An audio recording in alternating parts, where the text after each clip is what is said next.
You're watching Sherlock Mysteries, where every story hides a deep secret and an unexpected twist that will keep you on edge. If you love suspense and thrilling tales, hit that subscribe button and give this video a like. Tell us, where in the world are you watching from? Welcome to Midnight Creed. Let's start the story. On a rainy grey Thursday in late October, Madame Vivienne Moreau was discovered dead in her Parisian atelier. The strong scent of perfume and blood mixed in the air like a bitter love letter never written. The shop, known to locals as La Petite Couture, was discreetly located on the elegant Rue des Rosiers, a street frequented by society dames, minor aristocrats, and women of a certain standing. Its outside was simple, a pale green door with fading paint and brass letters over the high. Awning saying "The Seamstress's Secret," a name that was both lovely and intriguing, and one that had elicited whispers of appreciation among people who valued secrecy alongside silk for nearly 3 decades. Lily Deneuve, the assistant, found her. She had arrived shortly after 10, as was normal, and was shocked to discover the door already open and the gaslights flickering weakly within. Vivienne was usually precise, almost neurotic, about such things as locking up, shutting off the lights, and arranging the lace bolts. Perfectly. However, something seemed strange that morning. The air was colder than it should have been, and it carried the metallic sting of something abnormal. Vivienne laid face down on her cutting table. One satin glove had dropped onto the floor beside her. Her thick auburn hair was still in its distinctive chignon, albeit looser at the crown. A long, thin pair of shears protruded from her back, between her shoulder blades, holding her to the table like a terrible embroidery needle. Her gold pince-nez spectacles were shattered on the parquet floor. The back window was open, allowing in the breeze from the tiny lane. There are no traces of forced entry. There are no evidence of a battle, simply the silent aftermath of anything deliberate. Lily contacted the police with shaky hands, and they had already begun their customary investigations when Inspector Gaston Duvet, broad moustache, fond of bureaucracy, paused to make a hushed phone call. Not to headquarters, not to the press, but now to the Hotel Meurice. To Monsieur Hercule Poirot, he continued with genuine concern, "It is a delicate subject, and deceit." When the inspector came, Hercule Poirot was sitting in the hotel's reading room, sipping his coffee with scrupulous enjoyment. The famed investigator, who had retired from official commission but was still consulted on affairs of the mind, arched an elegant brow as the man approached. "You are troubled, mon ami," he remarked. "Either the crime is complicated or the company involved is." Inspector Duvet adjusted his collar. "It's a murder, monsieur, in a tailor's workshop, of all places. The victim is Madame Vivienne Moreau." Poirot nodded slowly. "The name is not unfamiliar to me. A discreet couturière, with clients in ministries and salons. Tell me, was she wealthy?" "Comfortably so, it appears, though the reports indicate that more was coming in than should have been, conceivable from simple dressmaking." "Ah," Poirot whispered, placing his cup perfectly on the saucer. "And the secrets she sewed into her linings may now unravel." Inspector Duvet seemed slightly ashamed. "She got stabbed, with her own shears. There are no signs of entry. A locked room, so to speak, but nobody heard a cry. The assistant claims she arrived to find her already dead." Poirot stood and smoothed the cuffs of his dove-grey suit. "A locked chamber, possibly, but not a locked soul. Come, we'll look into this secretive workshop. And you will inform me, Inspector, who had access to this atelier, who were her clients, and who had reason to be concerned about what Madame Moreau might say." He stopped, then returned with a slight smile. "And most importantly, what she did not say." By the time they arrived at La Petite Couture, the store had been roped off. A small group of curious onlookers had gathered outside, the majority of whom were well-dressed women whispering behind gloves. A few reporters remained at a distance, smoking and watching. Inside, the body had already been removed, but the crime scene remained intact. The workroom was dim and tight, with bolts of fabric stacked high against the walls. A mannequin stood at the window, dressed in a half-finished navy crepe gown. The air was saturated with the aroma of roses and mothballs. Poirot moved slowly, Through the room, his gaze swept over every detail. He paused at the cutting table, inspecting the blood-stained fabric beneath where Vivienne had fallen. He gently picked up the satin glove and turned it over in his hand. Then he crouched to examine the shattered pince-nez. "A curious angle," he remarked softly. "For spectacles to fall." The inspector scowled. "She fell forward." Poirot nodded. "Mais oui." "But did she fall alone?" He motioned toward the window. "It was open?" "Yes," Duvet responded. "No sign of tampering." Though Poirot's eyes narrowed, "There is no sign because it has not been tampered with. It was opened from the inside. After the murder." "Why?" "To create the illusion of escape." Poirot straightened, dusting his knees. "No, no, mon ami. This was not a robbery, not a crime of chance. This was precise, silent, calculated, and the motive." Poirot turned to him with a faint smile. "Ah, that is the most fashionable detail of all. What does a seamstress know better than anyone, Inspector?" "I don't follow." "She knows the fit of things," Poirot said. "The fit of secrets, stitched in shadow. Now then, let us speak to Mademoiselle Deneuve, the assistant. I wish to know precisely how she found the body, and what, if anything, was missing." He paused again. "And if she is the sort to mend a lie, or tear it apart." Poirot waited by the front counter as Inspector Duvet retrieved Mademoiselle Deneuve from the back room, where she had been giving her formal statement. When she emerged, the girl looked pale but composed, her slender fingers twisting at the hem of her grey cardigan. She was young, perhaps 24, with the exquisite features of a porcelain figurine and the dark, attentive eyes of someone raised in secret. "Mademoiselle," Poirot replied softly, "may I express my sympathies? It must have been quite distressing." She nodded silently. "Please," he said, moving toward a velvet chair near the window. "Let us sit. I will not keep you long, but I would appreciate your patience while we speak." She sat on the edge of the chair with her back absolutely straight. "Now," Poirot began, folding his hands over his walking stick, "tell me everything you saw, exactly how it happened. Every detail, no matter how small." "I arrived just after 10, she explained, her voice quiet and calm. "I recall because the bells at St. Paul had just stopped ringing. The door was ajar. That was the first thing I noticed. It's never left open. Madame was meticulous about security. I called out, but there was no response. At first, I assumed she had merely left something upstairs. I stepped in and then saw—" She paused. Poirot offered a slight, reassuring nod. "She was laying on the cutting table. I initially believed she had fainted. But then I noticed the blood. Did you touch anything?" "No." I exited the room and went straight to the telephone in the corridor. I phoned the cops. Then I waited outside till they came." "You are to be commended for your clarity, mademoiselle," the detective replied. "And before you arrived, was there any indication of something being amiss the previous day?" She paused again. There was tension. Madame received a letter. She did not tell me what it stated, but she appeared disturbed. She locked her office door early and instructed me to complete the tasks without her. I departed about 6, Poirot leant forward slightly. "This letter, did you see the envelope?" "No, monsieur. Were there clients yesterday?" "Only one that I saw, Madame Valérie Duval. She arrived right before I departed and requested a fitting for a planned engagement, but she seems nervous. She wore a dark veil." "Interesting," Poirot remarked. "And this Madame Duval, do you know her?" "Only that she is one of our more affluent clients. Discreet, often arrives at weird hours." Poirot gave a slow nod and filed the name away. "And tell me, mademoiselle, was anything taken from the shop?" "Is there anything unusual?" She paused before saying, "There was no money missing from the till. But, yes, there was a crimson notebook in Madame's office.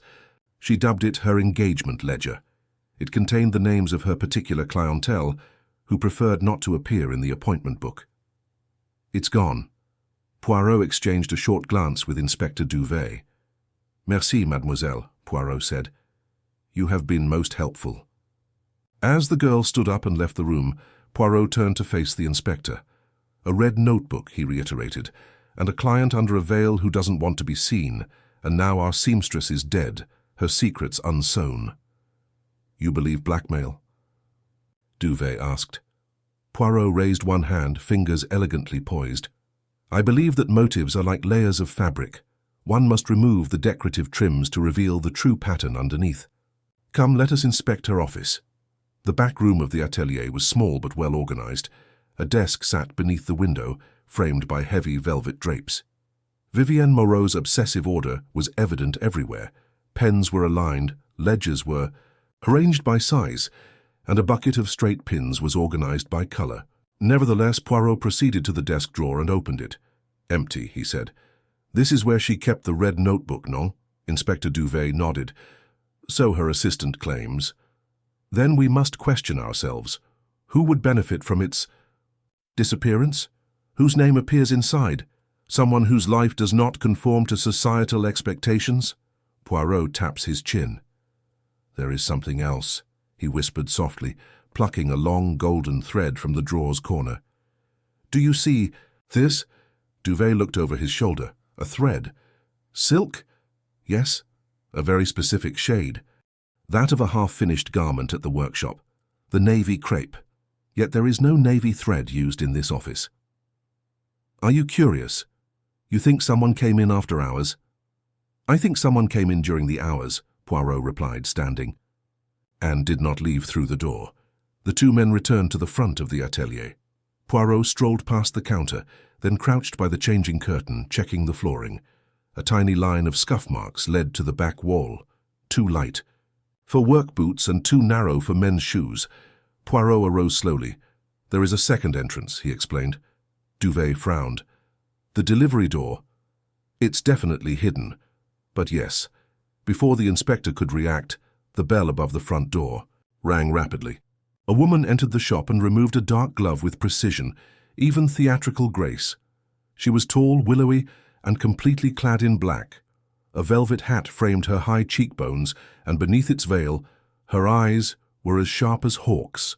"My name is Valérie Duval," she added effortlessly, "and I presume I am expected."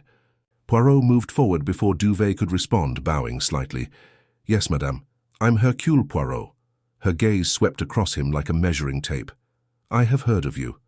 "And I of you, Madame Duval," he declared. "Won't you sit?" She hesitated, just a little too long, before lowering herself into the exact velvet chair Lily had occupied. "I understand you were the last client to see Madame Moreau alive." "I was," she answered. "I left early. I felt ill." "And why the veil?" She smiled slightly. "Must a woman explain every wardrobe choice?" "In this case, maybe." "It was noted that you appeared anxious." Her smile disappeared. "Madame Moreau wasn't just a seamstress. She had a reputation. Yes, confidentiality is important, but so is curiosity. She took note of everything, things that didn't bother her." Poirot's gaze hardened, such as Madame Duval's eyes flashed. "There are husbands, Monsieur Poirot, who dress their mistresses in pearls while their spouses remain silent. Some ministers arrive after hours and use aliases. Vivienne was aware of all of this. She didn't have to write it down, but she did. Sometimes notes end up in the wrong hands." "You were being blackmailed?" She did not respond directly. "Let's say I came to get what she had no right to have." She laughed at my face. "So I left." Poirot said nothing. He allowed the stillness to settle, thick and sharp. "And when you left," he finally inquired, "was she alone?" Duval met his gaze steadily. "As far as I know." Poirot gave a slow nod before turning to face the inspector. "Thank you, madam," Duvet replied quickly. "We may have further questions." She stood with slow, deliberate grace, her gloved hands brushing the front of her coat. "Of course," she replied, leaving the shop without saying anything further. When the door closed behind her, Duvet exhaled. "She's hiding something." "Of course," Poirot replied. "They all are." He took a cautious walk to the dress form in the corner and examined the navy crepe gown, which was half-pinned. Something about the sweep of it, the random folds near the neckline, piqued his interest. He reached into the seam and extracted a small object, flat, black and leather-bound. red notepad, except now it was lacking its cover. And each page had been pulled out. Poirot closed his eyes briefly. Ah, now we begin. He returned to duvet with peaceful delight. The pieces are moving, my friend. Let us see who is the first to trip. Poirot slowly flipped the coverless notebook over in his hands, his fingertips brushing across the rough edges where the pages had been pulled away. There was a faint aroma clinging to the leather, jasmine and smoke plus something more. Ink, possibly, or the lingering oil from a gloved hand. The only remnant of its contents was a small piece of parchment stuck deep into the spine. He extracted. "Eye it carefully. Look," he directed to Inspector Duvet. "One corner missed. It was merely a fragment, half of a name and half of a date. Elcourt, 14 Octet. Duvet frowned. Belcourt? Delcourt? Could be either. Poirot made a small nod. Or neither. But the date was 4 days ago. Something changed then. Perhaps that's when the blackmail began. Or when it ceased to be tolerated, Poirot murmured. Either way, we are left with a seamstress stabbed in silence, a missing ledger, and a parade of clients who would rather their names not appear in any book. Duvet crossed his arms. What do you think of Valérie Duval? She admits to a confrontation. Yes, Poirot said thoughtfully, but not with a motive, and therein lays the trick. To talk too little while making it look that you are saying a lot, it's the elegance of shame wrapped in lace. The inspector turned toward the door. We'll look into this name, Belcourt, Delcourt, whatever it is. I'll have my men look into local registries, society pages, anything. Poirot nodded, but remained beside the dress form. His gaze riveted on the incomplete gown. He softly lifted the hem. There was something else beneath a fold of lining, a stitch that was not like the rest. He went for his tweezers, always in, his inner pocket, and worked them loose, a thread of gold. He inspected it thoroughly and smiled softly. A bit of vanity, Madame Moreau. You embroidered your signature on this garment. You knew someone might come looking. He turned to face the inspector. Let's chat with another of her clientele, one who has yet to come forward. And how do we find them? Duvet asked. Poirot pointed to the fitting schedule placed to the desk.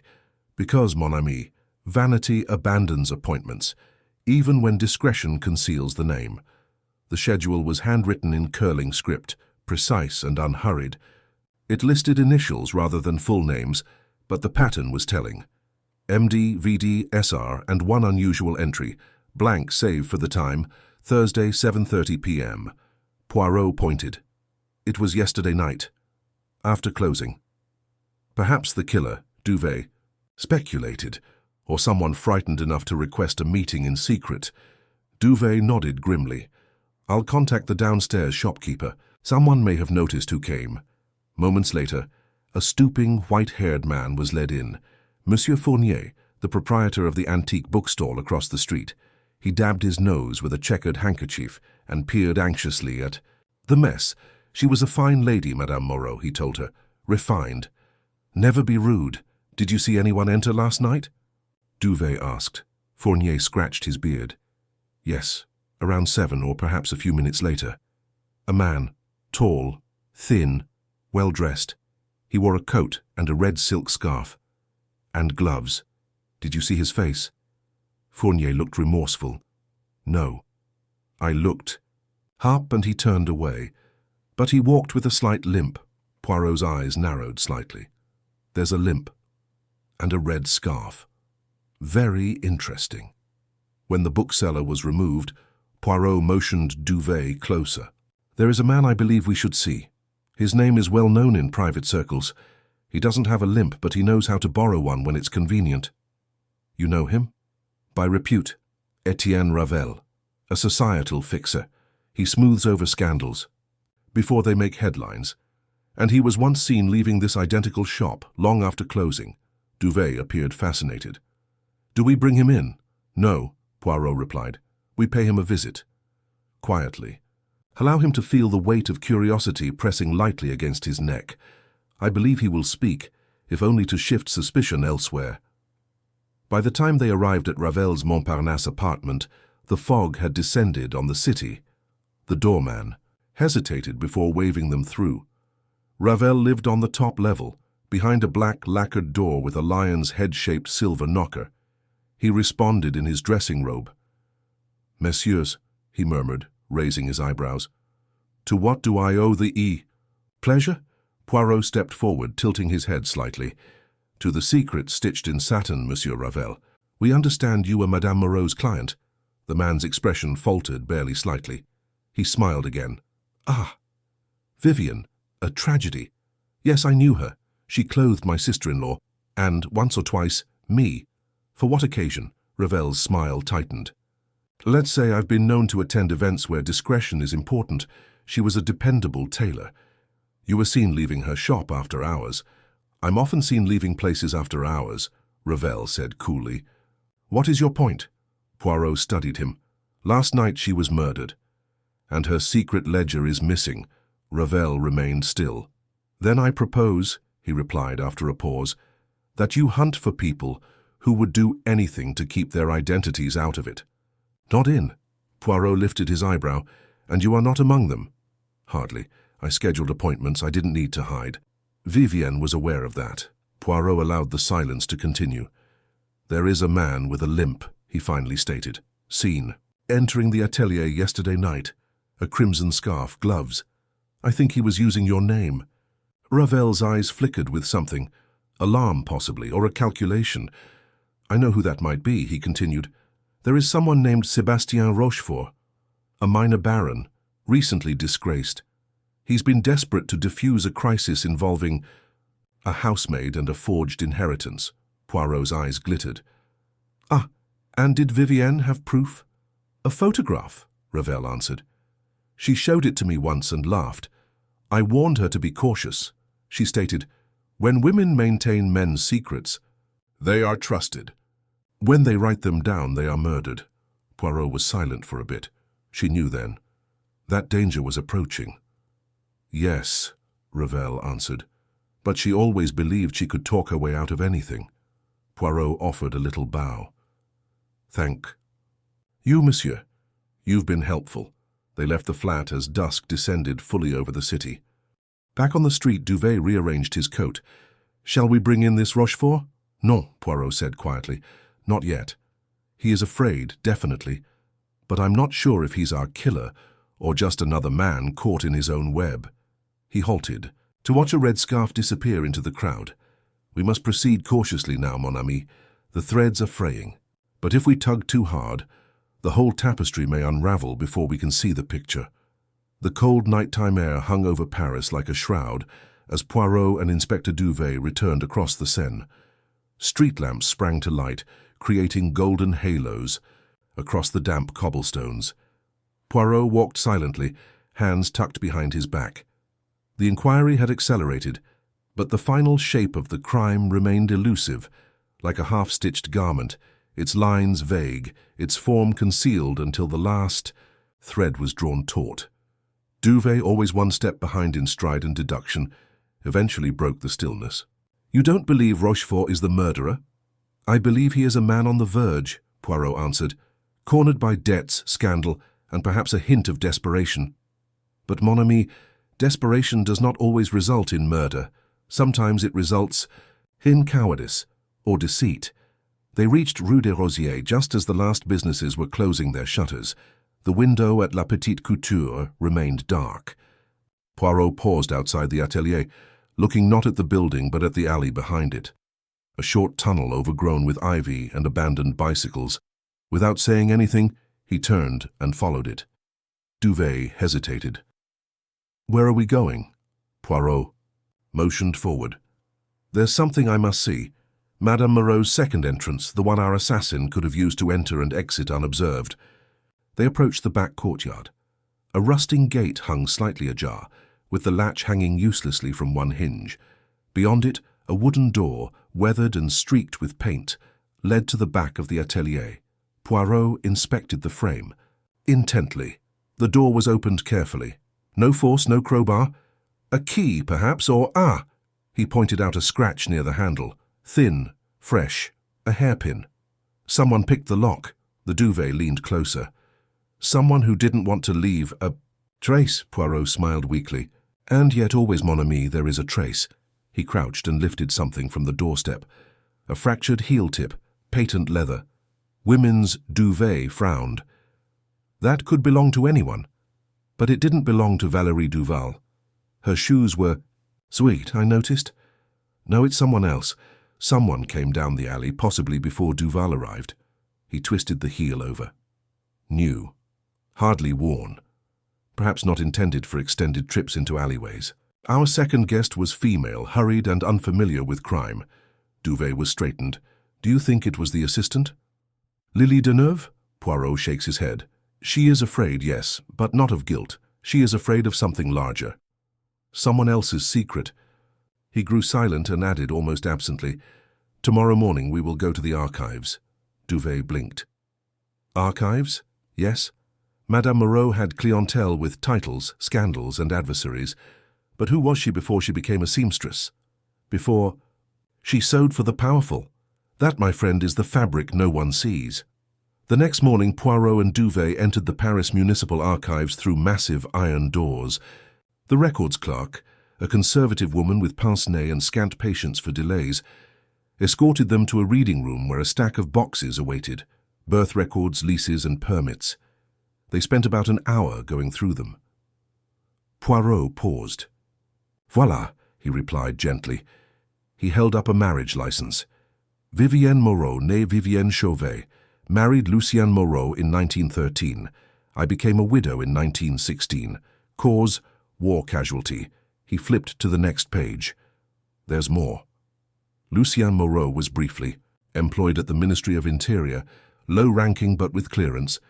Records were sealed after his death. Duvet frowned. You think this matters now? Poirot pointed out a scrawled note in the margin of a lease application. Look at this, a reference letter. Signed Mademoiselle Adèle Belcourt. Belcourt, Duvet answered. The name from the torn ledger fragment. And not just any Belcourt, Poirot explained. Adèle Belcourt was once a lady-in-waiting for the Countess de Maupassant. In 1928, she abruptly vanished from public eye. He leaned back, his eyes shining. We must find her. It took most of the morning, but they traced her to a small property. In the 14th arrondissement, a stone house with ivy climbing its walls and a garden gone slightly to seed. A maid answered the door, and seeing Poirot's card, invited them inside a room filled with dusty pictures and antique clocks. Adèle Belcourt arrived moments later. She was a tall woman in her late 60s, clothed in stark greys. Her posture was excellent, yet her expression was unreadable. Monsieur Poirot, she announced, and you are here because Vivienne Moreau is dead. Poirot tilted his head. You heard? It appeared in Le Figaro this morning. Page 7. Then perhaps you also know why we are here. She did not respond. Poirot stepped forwards. Madame Belcourt, we know you helped Vivienne get her first lease. We understand you once had access to women who dealt in secrets, and we know your name was written in her private ledger, which has since vanished. She regarded him coolly. What is it you suspect me of, monsieur? Of knowing who Vivienne Moreau really was. And who wanted her silenced? There was quiet. Then she turned to pour herself a glass of water, her hand quivering slightly. She was more than a seamstress, she said finally. She was a repository. Women came to her with bruises, with threats, with shattered reputations. She corrected what could be fixed while concealing what couldn't. Poirot's voice softened. And what did she conceal for you? Madame Belcourt didn't respond. Instead, she strolled to the fireplace and stood there for a long time. She was aware of the occurrence at Linchant, about the summer that never occurred, about what the Countess did to her own niece. Poirot moved closer, and she threatened to expose it. She warned me, Madame Belcourt explained. Said that if I named the Countess to the charity board, she would tell the media everything. She said the girl's death had been covered up too long. Poirot's eyes narrowed. So you confronted her? I begged her. She refused. Said the truth mattered. And you left? Yes. Poirot waited, then gently inquired, was that the night of her death? No, it was 2 days prior. She stated that she needed time to consider what she would do. Poirot resorted to duvet. We need to find the Countess de Maupassant. Quietly. It's no longer only about blackmail, it's about history, about a death long ago and a quiet that no longer held. As they stepped inside the garden, Duvet breathed sharply. So now we have a new suspect. No, Poirot answered. We have a deeper motivation, one woven behind layers of guilt and loyalty, but we still don't know who wielded the shears. He paused and whispered almost to himself. The answer is with someone who saw, who listened, who regarded the clothing as more than just fabric. He looked back at the house, and I believe Lily Deneuve did not tell us everything. It's time to speak with her again. This time we ask her about her fears, rather than what she witnessed. The morning light poured through the tall windows of the Hôtel Meurice as Poirot sat at his breakfast table, quartering a soft-boiled egg with precision. He moved with his customary precision, but his gaze was distant, locked on a notion that refused to rest. Inspector Duvet sipped his black coffee in silence, realizing that their day was about to change. Poirot finally put his spoon down. Mon ami, there is something that continues to trouble me. Duvet lifted his eyebrow. You have accumulated testimonials, records and secrets that go deeper than I expected. What else is missing? Poirot tapped his napkin softly against the table. Fear, Duvet. Everyone in this case is terrified, but dread wears many hats. Duval is afraid of disgrace. Belcourt is afraid of being exposed. Ravel is concerned about a potential collapse. Rochefort is concerned about its debt. But Mademoiselle, Deneuve's dread is not of loss. It is the fear of knowing, of having seen something she can't utter out loud. You think she saw the killer? I believe she saw something the killer did not intend to show, and she might not even understand it yet. They left the hotel and went back to Rue des Rosiers, where the police had temporarily reopened the atelier to organize the late Madame Moreau's personal things. The shop smelled like starch and roses once more. The silence became heavier now, not from shock, but from the stillness of absence. It felt like a room waiting for a voice that would never come back. Lily Deneuve was in the back room, seated at the sewing bench, her needle paused in the middle of a sleeve stitch. She looked up, startled, as they entered. Mademoiselle, Poirot remarked warmly, you are so nice to see us again. I tell you that this visit is not intended to burden you, it's to protect you. Protect me? She said, just above a whisper. Yes, Poirot replied, taking the seat across from her, from a very old truth that has wrapped itself around this murder like an invisible thread. She appeared puzzled, but her hands trembled slightly. Poirot leaned forwards. I think you saw someone that night. Maybe not directly, perhaps it is just a silhouette or a reflection. Something you didn't realize was crucial in that moment. She hesitated and then lowered her gaze. There was something odd. Go on. When I arrived that morning and found her, she faltered. There was a scent, not Madame's perfume. Something stronger. Cologne. Men's cologne. Expensive. Sharp. I smelled it for a brief moment near the door. Poirot and Duvet exchanged looks. Could you recognize it? Poirot asked. No, she replied, but I had never smelled it in the atelier before. Poirot nodded slowly. And was anything else different? She hesitated again before looking up. Yes. The mannequin in the corner is wearing a navy crepe dress. It had been moved. Madame was particular about it, always facing the mirror, but as I entered, it was slightly turned toward the back wall. Would anyone have reason to move it? There is no one. Except Madame. Poirot stood. Come with me. They returned to the showroom. Poirot went straight to the dress form, which had been restored to its normal position. He returned it to the position Lily described, facing the rear wall, and stepped behind it. The beatist light from the window casts a strong shadow. Poirot pointed. There, the wall behind it. Look closely. A thin, hardly noticeable smear spread across the painted surface. He ran his gloved finger across it. Grease. Faint, but recent. A shoulder, Poirot said. Someone leaned here, bracing themselves behind. The mannequin. He turned to Lily. The killer was present. He didn't expect to be spotted. But when Madame Moreau turned her back, he stepped forward. Poirot stopped and then turned to Duvet. "And now, mon ami, we return to our most elusive figure. Baron Rochefort," Duvet scoffed. "He's disappeared. No one has seen him since the morning." After the murder, Poirot offered a faint smile. "Then we need to make ourselves noticeable. If a man hides, he listens. He is watching. We shall give him something to hear." Later that afternoon, Poirot placed a cleverly worded piece in Le Figaro amidst the fashionable talk. The final word from the seamstress is set to be presented to clients in a private event tomorrow. Rumors abound that a classified list is still kept in trust by a third party. The following morning, Poirot, Duvet, and a small group of officers met in a tiny salon leased from a sympathetic friend at the ministry. It was carefully staged, with gilt chairs, soft lighting, and tea service, all to mimic Vivienne Moreau's preferred setting for fittings, and just after 11 o'clock, the door creaked open. Sébastien Rochefort stepped in. He appeared worn and hollow, his scarlet scarf tattered at one end. His eyes raced to every area of the room, calculating and measuring. When he noticed Poirot, he flinched almost subtly. "Monsieur Rochefort," Poirot continued, "do be so kind as to sit." The Baron sank into his chair. His voice, when it came, was low and scratchy. "I thought you said there would be a list." Poirot sat opposite him, folding his hands. "There was. It's been demolished, but the recollection of what it contained remains intact in the mind of the witness."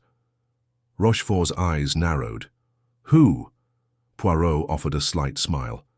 "That's not important. What matters is what you came here to do, the phare." Room fell silent for some seconds. Then Rochefort let out a breath, heavy and dark.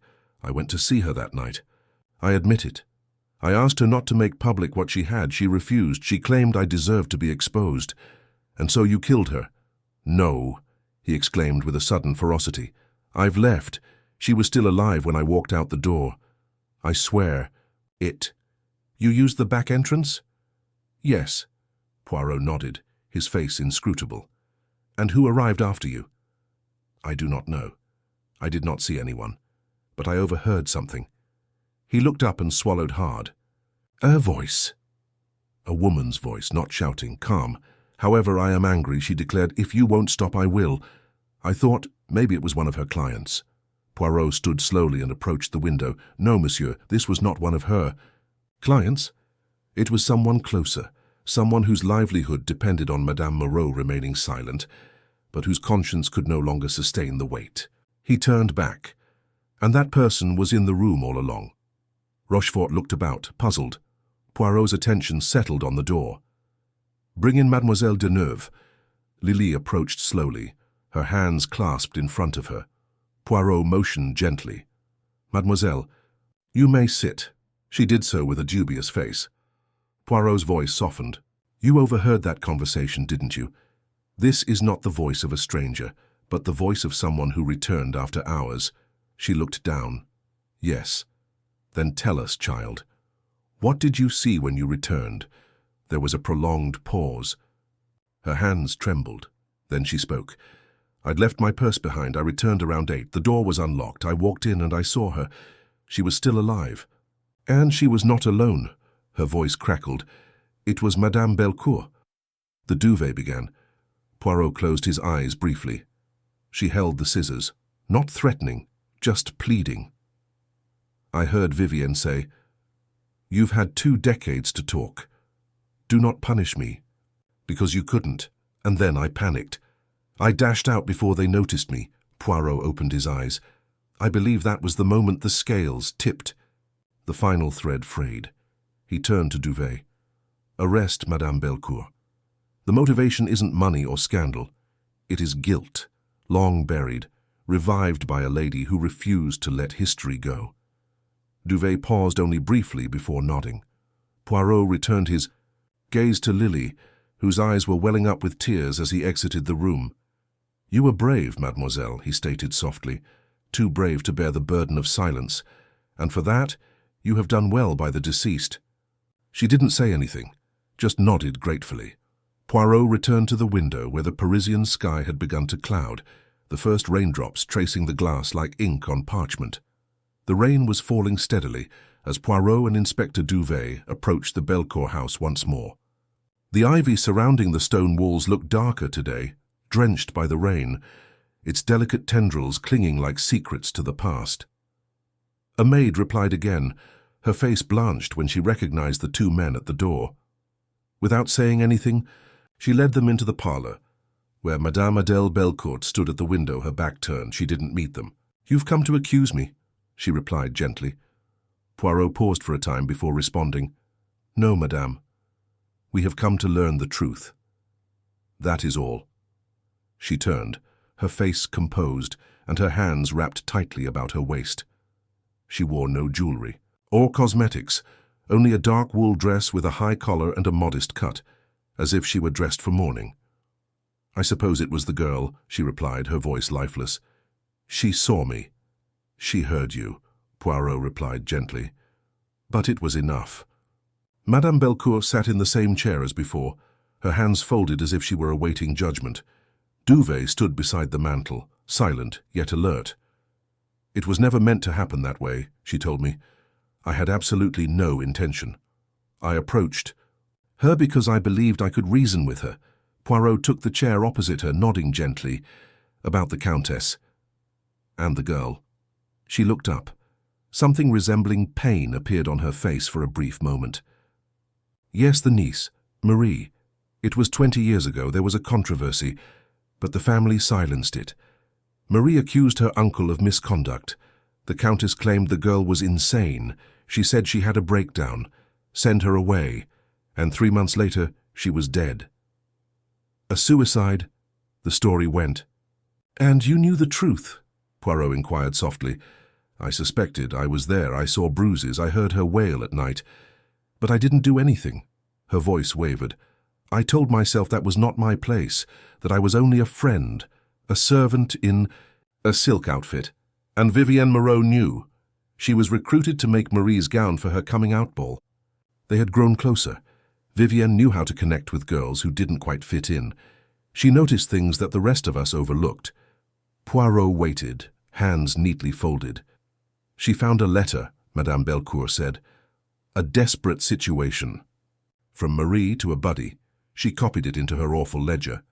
Vivienne threatened to publish it, and I begged her not to damage the Countess's reputation.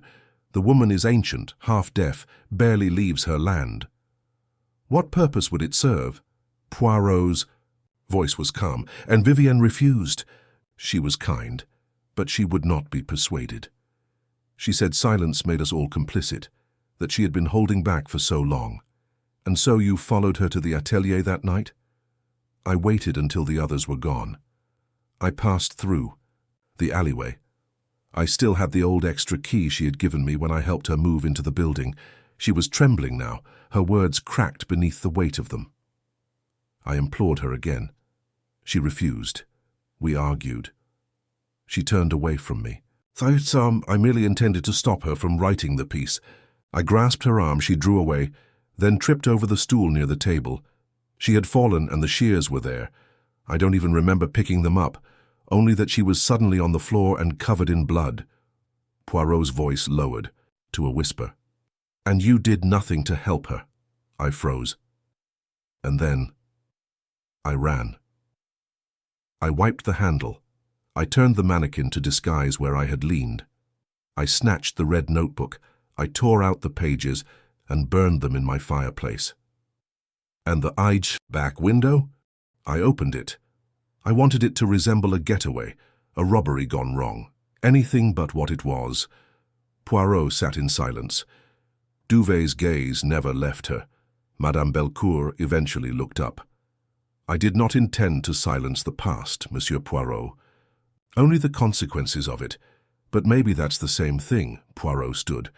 "You're wrong, Madame. Silence isn't neutral, it's a choice.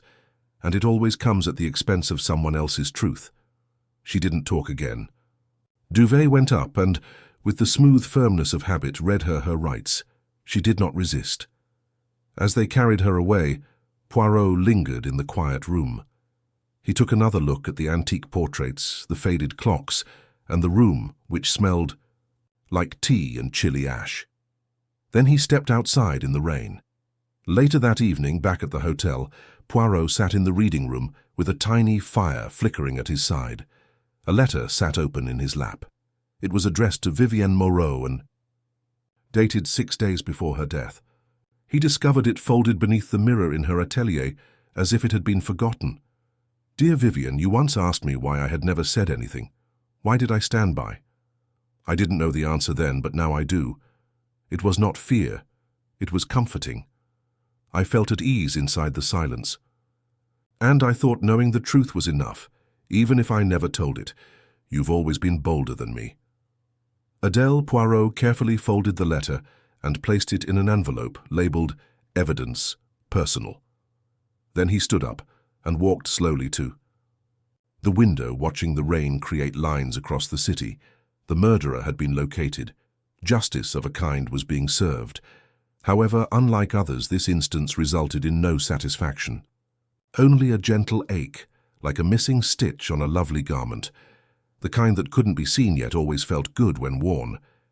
Behind him, the fire crackled quietly. Poirot reached for his teacup, but stopped before lifting it. Instead, he whispered, "To the empty chamber. Sometimes the truth is not revealed to punish, but to make peace with the dead." In that moment, Paris, dreary, rainy, and whispering, appeared to nod quietly in agreement. The rain finally stopped in Paris after 2 days. The sky, previously gloomy and low with confession, had cleared to a pale blue. Even as the sun re-emerged, along the polished streets, the weight of the affair lingered in the air like a faint scent of lilac on worn fabric. Present, almost forgotten, but never completely gone. Hercule Poirot sat at the same window seat in the Hôtel Meurice's reading room, the morning paper neatly folded on the table in front of him. His cup of cocoa remained untouched, gently cooling, as he focused on a short news column halfway down the 3rd page. The headline read, "Madame Belcourt indicted for sex murder." Shocking details emerge of historical abuse and cover-up. Despite its limited length, the article contained accurate information. There are no embellishments, there's no dramatic language. Poirot had insisted on it. Truth, he believed, did not require embroidery. Inspector Duvet emerged across from him, holding 2 new folders and a somewhat older face than the first time they entered La Petite Couture. "Some of the statements you requested," Duvet explained, setting the files on the table. "A coroner's report, confirmation of the handwriting in the torn notebook, and a letter." From Mademoiselle Deneuve. Poirot took up the private envelope and thoughtfully flipped it over. Before seated, Duvet took a moment to watch him. "She's leaving Paris," he explained quietly. "We're heading south. Her aunt owns a cottage near Montpellier. She claims she needs to breathe again." Poirot nodded. "She's earned that breath." "It is difficult, Inspector, to carry the truth alone." He opened and read the letter. "Monsieur Poirot, you once asked me what I feared. I now feel it was not what I saw that scared me, but the notion that no one would believe me. That the silence I witnessed will prevail again. Thank you for listening, for creating way for what was little, uncertain and fearful. I shall attempt to forgive Madame Belcourt someday. Not for what she did in the atelier, but for what she did much before, and for the silence that cost Marie her name. I've taken the navy dress, the one that Madame Moreau never finished. I plan to complete it. Lilian Deneuve." Poirot slowly folded the letter and placed it in the envelope. He held it for a while. Longer before setting it near his untouched chocolate. Duvet leaned forwards. Was she the only one? "Marie." Poirot's eyes lifted. "There are always others. Some whose names we'll never know. Some have their stories completely obliterated. And Vivienne Moreau? She was a seamstress," Poirot explained quietly. "However, she was also a ledger of memory, injustice, and whispered truths pinned to satin and wool. She understood that tailoring meant more than just fit. It involved determining where the seams were weakest, and in the end, she opted to reinforce what the world sought to remove." He rose and adjusted the sleeves of his fitted grey suit. "Shall we walk, Inspector?" They departed the motel into the blazing midday sunlight. Paris felt different now, not cured but sharper. It was as if something long buried had emerged, and the city, in its peaceful majesty, had made room for it. As they crossed the Seine, Duvet cleared his throat. "You never did say what convinced you, finally, that it was Madame Belcourt." Poirot smiled weakly. "Ah, mon ami." "That was her perfume." "Perfume?" "Yes. Or rather, its absence. Everyone we questioned had a faint fragrance on them. Valérie Duval's musk, Ravel's cologne, and Rochefort's shockingly bold bergamot. The rich odors of fabric, starch, and rose permeated the entire atelier. But Madame Belcourt, she carried nothing. There's no aroma at all. She was too cautious. However, when Lily returned to the business and scented cologne, it wasn't a man's. It was Belcourt's perfume. A really lightweight one, iris and sandalwood, meant to go unnoticed. But it adhered to the velvet on the dress form. Duvet blinked. So the mannequin... She braced herself there before confronting Vivienne. She considered herself invisible, hidden behind muslin and stillness. But the scent betrayed her. They passed the now-closed doors of La Petite Couture. A white paper had been plastered over the glass, reading, "Closed until further notice." "Inquiries can be directed to Madame Moreau's solicitor." Poirot paused, placing a gloved hand against the door. "There is a beauty to such locations," he whispered, "when art and truth are cut from the same cloth. But beauty, as you see, does not shelter one from danger." Duvet stared down the road. "And what will happen to the shop?" Poirot considered. "Perhaps it'll remain closed, or perhaps Mademoiselle Deneuve will return someday. If she complete the outfit and finds a way to keep Vivienne's spirit alive, the atelier may reopen, not as a place of secrets, but of repair." They strolled on, the conversation shifting to less serious matters. An investigation Duvet was managing in Montmartre, a quarrel between jewelers near the Place Vendôme. Even as the topics changed, the case remained between them like the last stitch in a hidden hem. Poirot paused when they approached the next bend. "There is one more task," he continued. Duvet was turned. "Yes?" Poirot pointed to the small shop ahead. The window was adorned with antique brooches and ribboned gloves. "I believe a certain gold thread, which was left half sewn in a blue dress, deserves to be finished properly. Shall we get a spool for Mademoiselle Deneuve?" Duvet's face softened. "After all this, you wish to shop?" Poirot tilted his head. "To mend what was torn, Inspector. One must begin somewhere." They entered the shop jointly. Inside, the calm hum of restoration had already started. Outside, Paris kept on, its streets linked with memories, its heart stitched with truth, and somewhere far from Rue des Rosiers, a young seamstress sat by a window, sewing a dress that would never again belong to silence. As Poirot and Inspector Duvet entered the ribbon store, the little bell above the door chimed softly, a minor note in a city whose music had been all tension and murmurs for the preceding few days. The interior was warm and sun-dappled, with bolts of silk placed like silent sentinels along the walls, and drawers full of buttons and lace that glistened when the light hit them just right. Behind the counter, a woman with silver-streaked hair and half-moon spectacles looked up from her meticulous sorting of hat-pins. She did not recognize Poirot right away, which was refreshing in its own way. "Good day, monsieur," she murmured, her voice polite but restrained.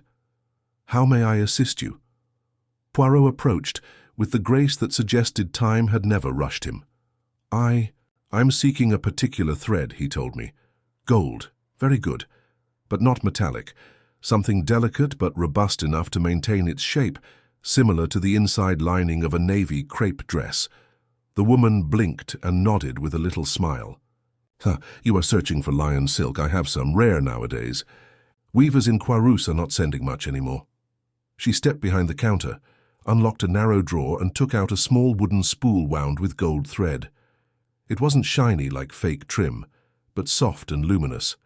Thread that would blend into the cloth until touched by light. Poirot carefully held it between two fingers. "This," he whispered, "is precisely what I require." Duvet looked out the window. "We're giving it to the girl?" Poirot nodded, not taking his sight away from the thread. "To the person who will conclude the story using her hands rather than her voice. Some truths are spoken, while others are stitched. The woman wrapped the spool in tissue and handed it over free of charge. "For something that sounds like a quiet kind of justice," she laughed. Outside, the city continued at its customary pace, uncaring with sadness or the closing of a single dress shop.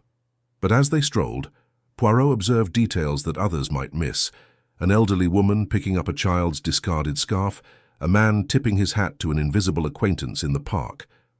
Small kindnesses, little character harmonies. In that moment he imagined Vivienne Moreau, not as a murder victim, a blackmailer, or even a seamstress, as someone who saw such qualities in others and incorporated them into the designs she created. Back. At the hotel, Poirot requested that his travel bag be packed for departure.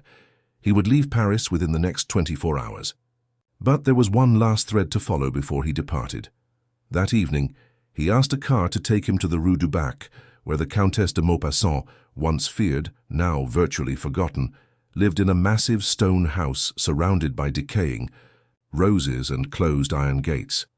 The butler, elderly and slender as a twig, escorted him through echoing halls to a sitting room where the Countess sat upright on a chaise, clothed in mourning attire that appeared more like fashion than conviction. When Poirot walked in, she remained motionless. "I had hoped," she stated without hesitation, "that I would be left out of this." "Ah," responded Poirot, "but when truth is torn open, madame, it does not ask permission before spreading its hems." She brought a quivering hand to her throat. "What do you want from me, Monsieur Poirot?" "A confession? I require nothing but—" "Silence," he said, "unless you would rather speak." She observed him, her mouth slightly open and her breathing irregular. "It was not I who killed her," she stated. "I know that," Poirot said. "And it was not I who harmed Marie," she explained, quietly. "That," Poirot continued slowly, "is not for me to prove nor the public to forget." She looked away. "But it was your quiet," he said. "That granted permission. You've been reaping the benefits for the past 2 decades. While others withered, the Countess's lips stiffened. "You think me monstrous." "No, madam," he replied politely. "I believe you were terrified and exhausted, and possibly overly loyal to a man who did not deserve it. That's not monstrous, but it's ruinous." She closed her eyes and breathed. He turned to leave but stopped at the threshold. "If you ever question whether the name Marie will be remembered, in your final days rest assured that it will, because a single female uttered it, another person heard it, and another will stitch it into a dress." When he got back to the hotel that night, there was a telegram waiting for him. Deneuve arrived. "In Montpellier safely. Dress is almost finished. She says, 'Thank you.'" "Mireille, aunt." Poirot grinned and carefully folded the telegram before placing it in his valise with his brush and gloves. He slept soundly that night, and for once did not dream of murder. The concierge scheduled his suitcase delivery for 8 a.m. the next day. Duvet arrived to see him off, the inspector clutching 2 cups of espresso and wearing a smile, something between gratitude and mild tiredness. "You always leave before the dust settles," Duvet explained. Poirot sipped. "It's better to leave while the pattern is still intact, Inspector. After a long period, the threads begin to tangle, emotions take over, motives blur. What was true becomes memory." Duvet uttered a little, nearly amused huff. "Still," he laughed, "you do have a way of pulling the invisible into focus." "Merci," Poirot said, adjusting the cuffs of his jacket. "But it's not magic, Inspector. It's only a matter of order. A stitch here and a word there, and a willingness to consider what others have deemed unimportant." The cab arrived, its wheels softly clicking on the stones. As the porter loaded the cases, Poirot turned around one more time. "Do not let the case die in silence, Duvet," he said. "Marie deserves to have her name in the records. Vivienne deserves more than just an obituary. Let them be remembered, not only for how they died, but also for what they attempted to change." Duvet offered a serious nod. "And you, monsieur?" he inquired. "Will you write this one down?" Poirot halted. "Perhaps," he replied. "Or perhaps I will let the dress speak instead." The cab slowly drove away, leaving the Hôtel Meurice behind, then Rue des Rosiers, and ultimately the narrow universe of stitching needles and secrets that had once formed a lethal circle. And somewhere in the south of France, a young woman lowered the hem of a navy crepe dress and finished the stitch. This is not for a client, not for a commission, but for a woman whose quiet had kept too many people safe for too long. The gold thread caught the early light only once, before sinking into the seam. Neat and invisible, perfect, but not forgotten. The countryside train rumbled smoothly through. The valleys of southern France, its low rhythmic motion punctuated by the occasional whistle as it passed through olive groves and tiny towns with names too small to appear on maps. Poirot sat in his own vehicle, a small luggage case beside him with a folded paper resting on his knee, but his gaze did not wander to the columns. Instead, he looked out the window with an unusual gentleness in his expression. It wasn't often that he went with no current cases, no death looming overhead and no deception to uncover. However, the ghost of the seamstress's secret lingered, not in the manner that most crimes do, in shouts or shadows, but in a peaceful, lasting recollection, like a thread left in the lining of a coat, unseen but always touching skin. The Telegraph had mentioned Montpellier, and Poirot had now travelled to a small settlement nearby called Castelnau-le-Lay. He hadn't made any official preparations. He had provided no advance notice. However, he considered that there were instances when one should not make an announcement. When a visit must be as quiet as possible, it follows. The taxi from the station smelled strongly of lavender and dust. The driver, a man with few words and thick brows, traversed the undulating slopes in deliberate stillness. As they approached the village's border, Poirot noticed a stone home nestled behind a bush of wild rosemary. There was a window open at the top floor, and fluttering lightly in its frame was a piece of navy fabric. He stepped out, gave the driver some francs, and approached the front door. A woman, possibly Lily's aunt, opened it, tall with an angular jaw softened by age and eyes worn from too many departures. She blinked once, astonished but not unkindly. "Monsieur Poirot," she announced. "You've come." "Only briefly," he said. "Is Mademoiselle Deneuve home?" "She is in the back room. The light is better there." She stepped aside to allow him in. The interior was scented with lemon oil and rain-washed linen. Every surface was neat, lived in but without chaos. As he crossed the threshold into the back sitting room, he noticed Lily sitting by the window. She kept her back to him until he gently cleared his throat. When she did, her face flushed with quiet, reserved surprise. "Monsieur Poirot, I did not expect, nor should you have. Forgive the intrusion." She put her needle down on a wooden tray, the navy dress laid in her lap almost finished. The lines were more graceful than ornamental, clean, honest. It resembled a dress designed for someone who did not want to be observed, but could not be ignored. "You finished it," Poirot replied. "Almost," she answered. "It's not perfect." "Ah," Poirot said, "but perfection is frequently the enemy of completion." Vivienne Moreau was aware of that.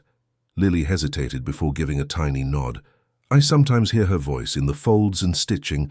I guess she knew she wouldn't finish this one." Poirot crossed the room to examine the hem. The gold thread was there precisely as he had imagined, subtle, purposeful, profound. Not showy, not proud, just present.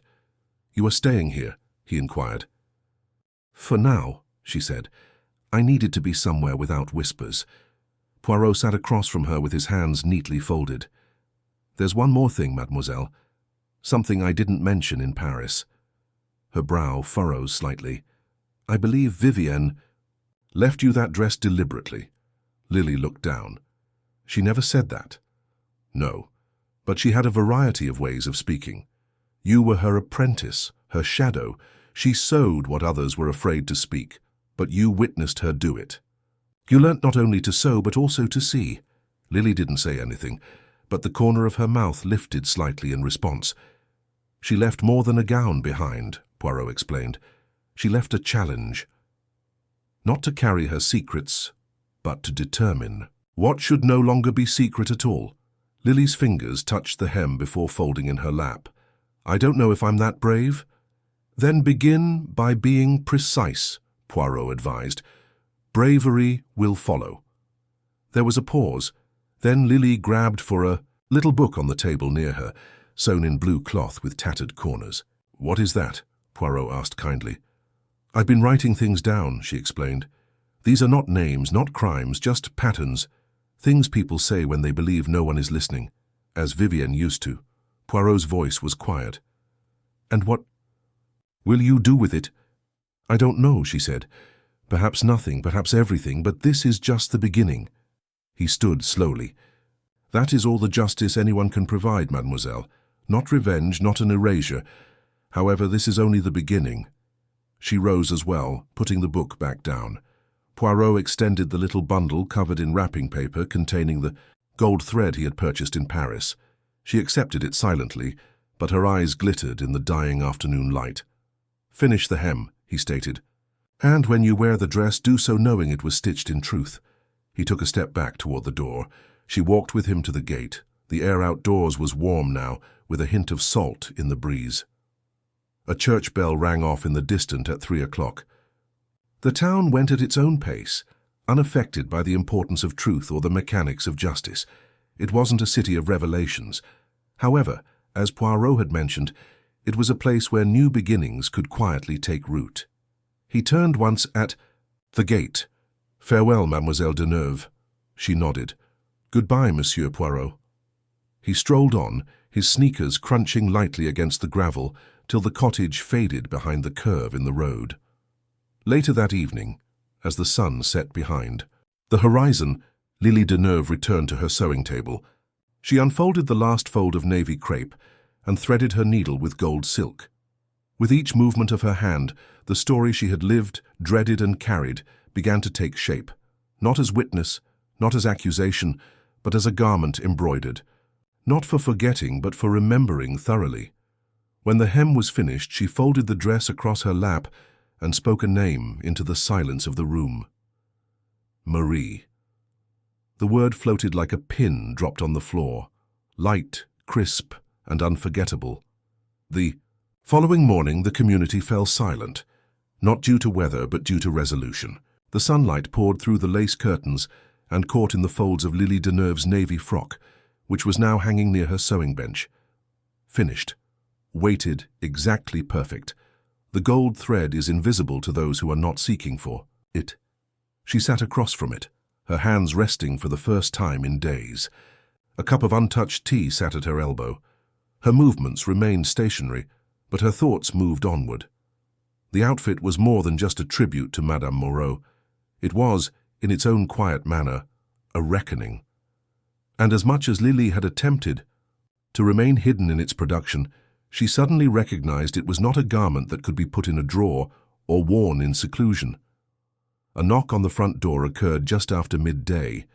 She heard her aunt respond, her voice quiet but filled with astonishment that she hadn't visited the place in a while. "You'll want to see this," her aunt said from the hallway. Lily rose up, brushed the creases from her skirt, and stepped out to find a man waiting in the doorway. He carried a compact parcel and wore a courier uniform, yet the polished shoes and excellent tailoring revealed that his cargo was not regular post. He took off his cap with a courteous nod. "Mademoiselle Deneuve?" "Yes. This is for you. From Paris."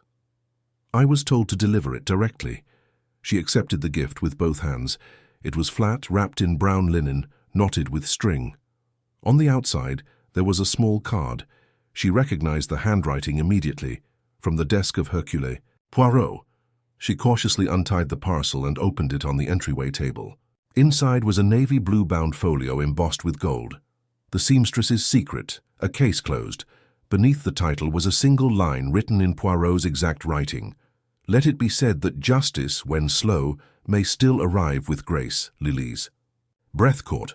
The manuscript contained no identities, simply initials and no salacious information that papers appeared to enjoy. Poirot had written it way a tailor would leave a beautiful hem, clean, solid, and precise. It communicated the truth, but avoided the unnecessary brutality of spectacle. A chronicle of what had occurred, regarding what had been ignored, of what had been lost and recovered. Her fingers followed the edge of the binding. There was another knock, gentler this time. Her aunt stood at the door, hesitating. "There's another visitor," she explained. "From Marseille."